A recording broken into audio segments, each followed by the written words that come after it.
Hello mga kanobi, welcome sa ating vlog. Isang magandang tanghali po. Isang maulan na tanghali. Yan, kakatapos lang po ng ulan mga kanobi. Yan, so for today's video mga kanobi, update tayo dun sa ating papisa.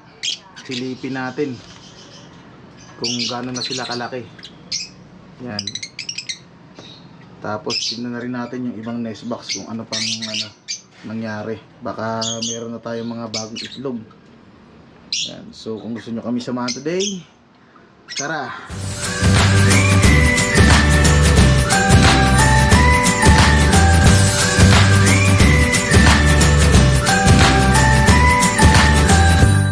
So yun mga kanobi, puntahan muna natin tong ating Project Ino. Tignan natin kung gaano nakalaki. So tansya ko dito ay nasa 1 week na mahigit. Tignan natin. Siya nga pala mga kanobi, hindi ko na kasi na vlog nung nakaraan. Nung sinilip ko siya, ang napisa niya ay 2. Tapos yung isang itlog buo na sana eh. May laman na. Kaso nga lang, yun nga, hindi nakalabas, na dead on sale. Yan. So tignan natin mga kanobi kung gaano nakalaki yung ating Project Ino dito.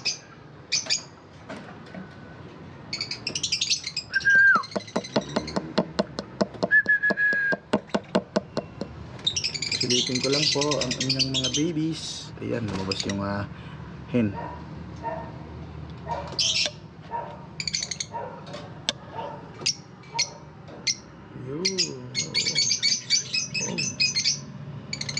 Lalaki na mga kanobi. Yan. Sayang nga wala nag-visual. Lalaki ang lulusog. So ito yung kak dyan. Lagi nakabantay. Bait no? Hindi siya umaalis. Lagi lang siya nakabantay dyan. Baliktad nga. Dapat yung yung nandito, siya naman yung nandyan. So ang lalaki. So, hindi pa natin alam kung anong kulay nyan, tsaka kung ano pang magiging mutation na lalabas dyan sa ibon na yan. Pero sana mayroong magdilaw no. Lalaki na. Bye bye. Napakabait naman ang ibon na yun. Sa lahat ng ibon ko, isa yun sa mga sa mga hindi takot sa tao. Tsaka yung madali ibang silipin. Hindi siya mailap masyado. Hindi kagaya ng kapares niya. Kita nyo naman, pagkatukol, lumabas agad. Diba? Siya nandun lang sa tabi. As long as hindi siya ginagambala, okay siya dun. Ayan. So meron tayong dalawa dyan mga kanobi. Sana magtuloy, mabuhay nila. Para meron tayong pwedeng iparaffle ulit. Pamigay. So dito naman tayo mga kanobi sa bago nating breeder, yung na-acquire natin sa tropa natin. Yan yung pinaalaga sa atin na Lutino Opa project. Yun, tapos agad yung pastel na yun. Hilap. Pastel Opa.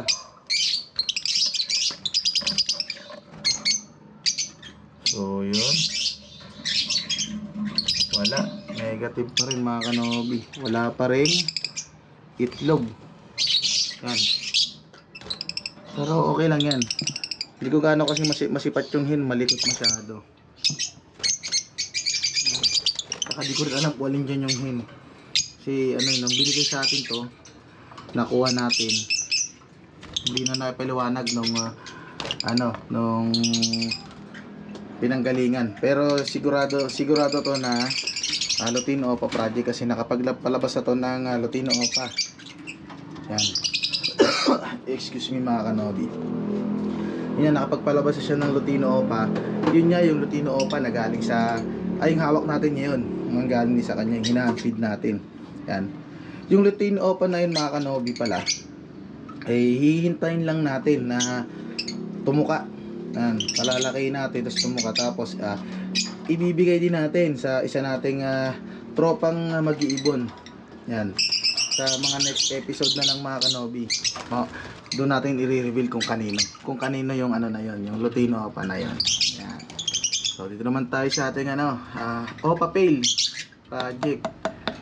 Ito'y tagal nang walang itlog. Sana naman mag-itlog na. Magaling din sana to bumuhay ng sarili nilang anak. Nga lang, parang wala pa rin. Ayan o. Parang tinamad na sila mag-breed. Diba? So pag ganito, baka pagpahingin na lang din muna natin. Umaasa pa rin kasi ako na baka makapagbigay pa sila sa atin ng ng isa pang visual na Opa Pail. Yan.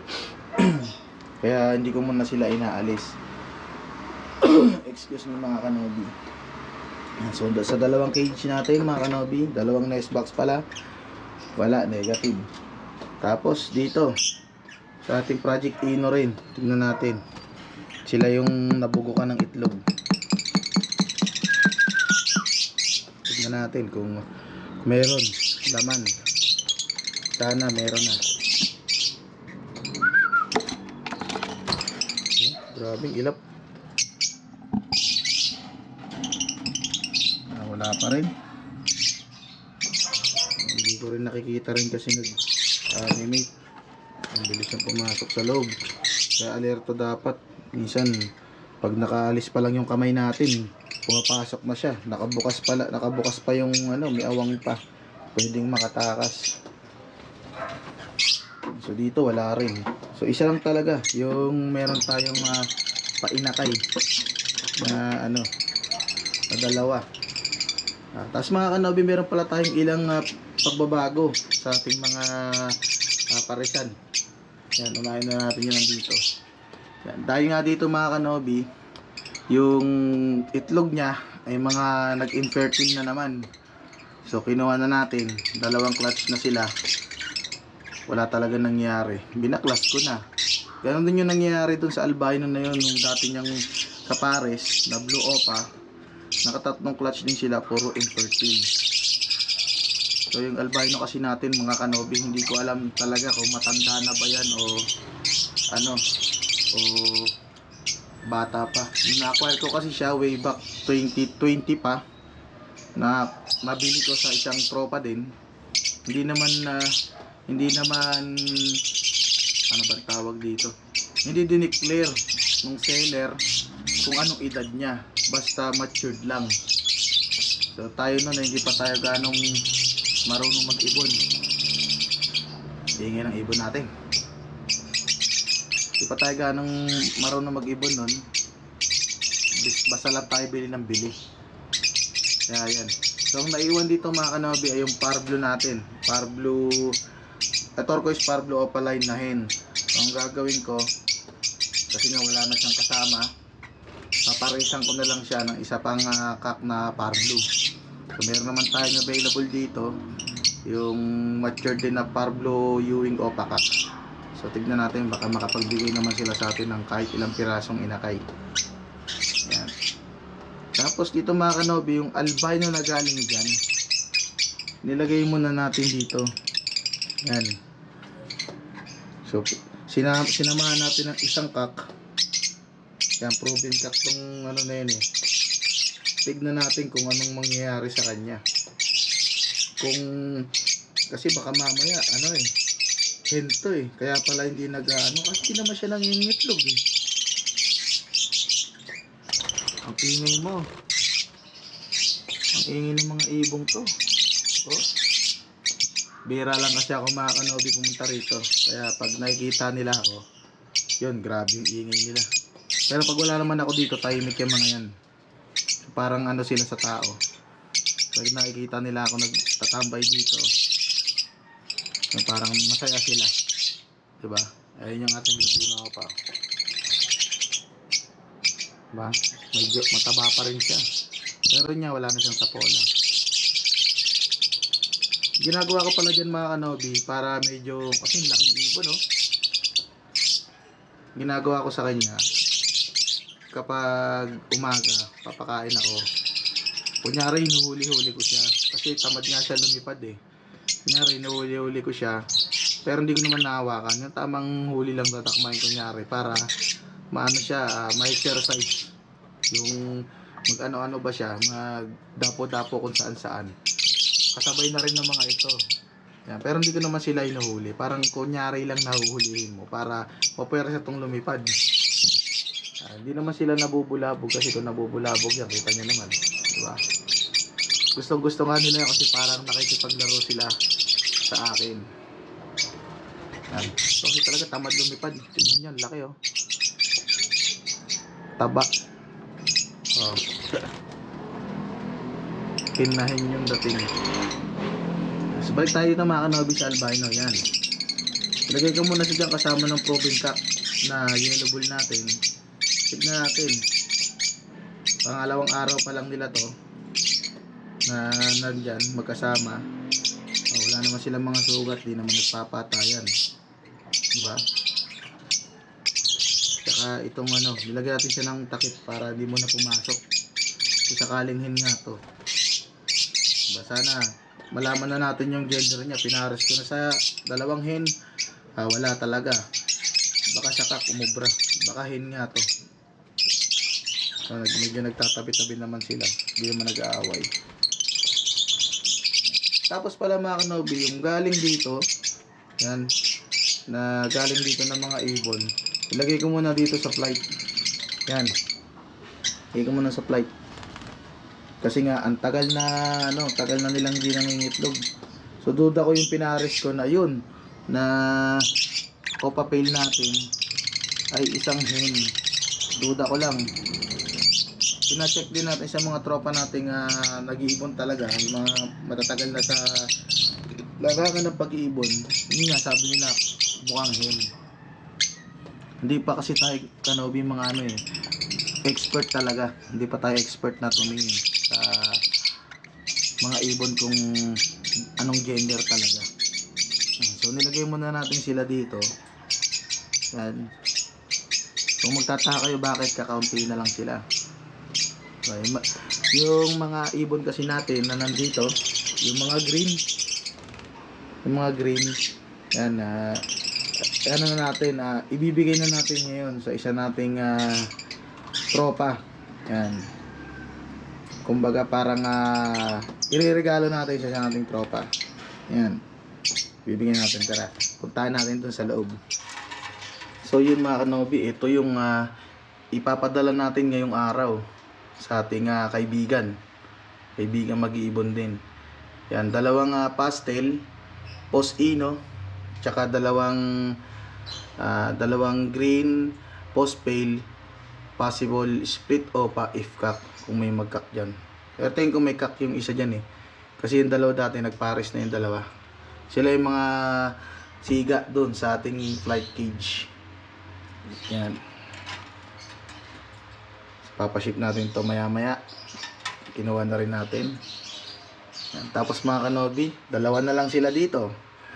Dahil nung nakarang araw pala mga kanobi, hindi ko na rin na vlog yung dalawang yellow bulls opa dito na pinaalaga sa atin ng ating kaibigan na si Sir Alex Villachua TV ay sinundo na. Yan, nandun na siya sa aviary ni Sir Alex. Yan. So dalawa na lang sila ulit dito. So bala ko dito sa dalawang to, ilalagay ko na lang sila din doon sa flight sa mga ilang weeks pa kasi medyo bata-bata pa to. Yan, palalakihin ko lang ng konti yung katawan pa. Parang may pagkainakay pa yung katawan niya maliit-liit pa. Para makasabay siya doon sa sa mga matured na ibon sa loob ng ating flight cage. Yan.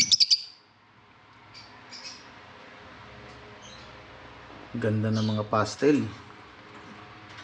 So yun nga kasi pinaubahin na natin sa tropa natin kasi hindi na rin natin sila ma-breed.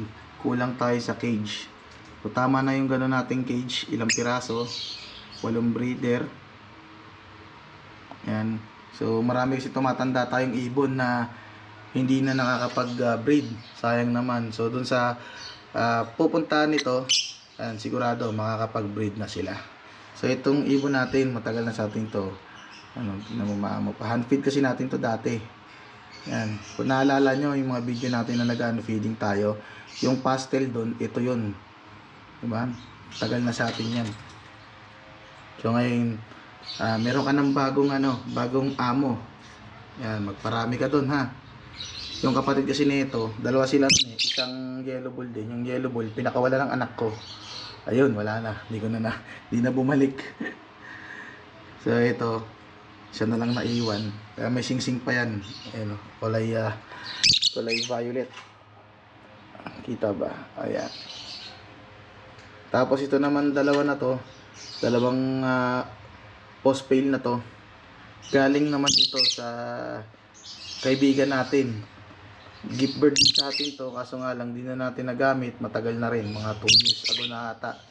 Di na rin natin nagamit. Kasi nga, lagi tayong kapos sa cage. Tsaka, kung may mabakante man, merong mas mataas na mutation, yung nailalagay natin dun. So, nai-chapwera sila. So, yun, makapag-breed na kayo ha. Dun sa inyong pupuntahan. So, ilang mga kanobi para sa tanghaling ito. Kung di ka pa nakasubscribe sa aking YouTube channel, mag-subscribe ka na.